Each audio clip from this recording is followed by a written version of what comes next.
चलिए इसी बीच अब सीधा रुख करते हैं चंडीगढ़ की ओर, जहां पर मुख्यमंत्री नायब सिंह सैनी।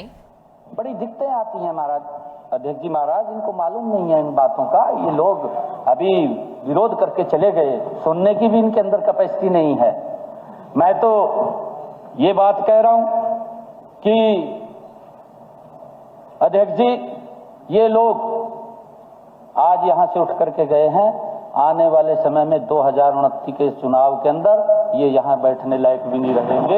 ये हालात हरियाणा के लोग इनकी करने वाले, झूठ बोलते हैं सारा दिन, झूठ से सिवा कोई काम नहीं, आरोप लगाते हैं। कई आरोप लगाए, आपको मालूम है, उसका मैंने बीच बीच में स्टेटमेंट भी दी है, भी आप ये गलत कह रहे हैं, हम जांच भी कराएंगे, हमने ये भी कहा है इनको, परंतु आरोप लगा देते हैं। मुद्दा नहीं है, कोई विषय नहीं है, सुनने की कैपेसिटी नहीं है। कल बैठ करके माननीय अध्यक्ष जी, इनसे बात हुई है कि हमने पूरा उत्तर देना है, मैंने बीच में बोला नहीं है और अभी तो शुरू भी नहीं किया। मैं इंट्रोडक्शन में आ रहा था कि हमने 1 साल में क्या किया।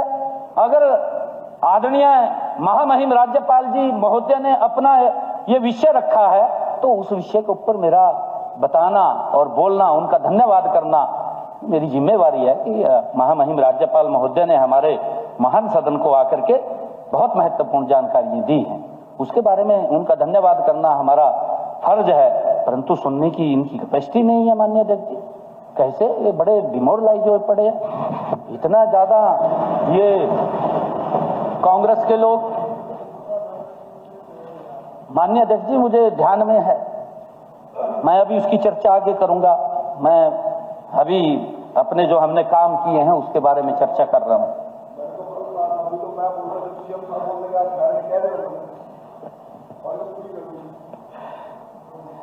आदरणीय अध्यक्ष जी महाराज, हमने अपनी सरकार जब हमारी बनी, हरियाणा प्रदेश के जो पट्टेदार किसान थे, जो लंबे समय से पीड़ित थे, इनको उनकी समस्या का ध्यान नहीं था कि उनकी क्या समस्याएं हैं। वो काश्त कर रहे थे, मालिकाना हक नहीं था माननीय अध्यक्ष जी। हमने आकर के, हमारी सरकार ने ऐसे हजारों एकड़ जमीन पर हरियाणा के किसान को माननीय अध्यक्ष जी मालिकाना हक देने का काम ये हमारी सरकार ने किया है। और हमने ये भी निर्णय किया है, हरियाणा देश का पहला राज्य है माननीय अध्यक्ष जी। मैं बताना चाहूंगा, मुझे खुशी भी है, इनकी सरकार झूठ के बल के ऊपर हिमाचल में बनी, फिर झूठ के बल के ऊपर कर्नाटक में बन गई, फिर झूठ बोल करके तेलंगाना में बन गई। ये वही झूठ यहां फैलाना चाह रहे थे। हमारे हरियाणा के लोग समझदार थे, कांग्रेस का झूठ नहीं चलेगा, वो समझ गए। लोकसभा के चुनाव में माननीय अध्यक्ष जी थोड़ा सा प्रभावित हुए, परंतु जब देखा कि नहीं, ये तो प्योर झूठ बोलने वाले लोग हैं और इनका इतिहास भी उन्होंने देख लिया, और जब देखा तो इनको नकारने का काम हरियाणा के लोगों ने किया है। माननीय अध्यक्ष जी, मैं बताना चाहूंगा कि हरियाणा देश का पहला ऐसा राज्य है जिसने अपने हरियाणा के किसान का एक एक दाना, एक एक फसल एमएसपी पर खरीदने का निर्णय किया है। यह ऐतिहासिक निर्णय है माननीय अध्यक्ष जी।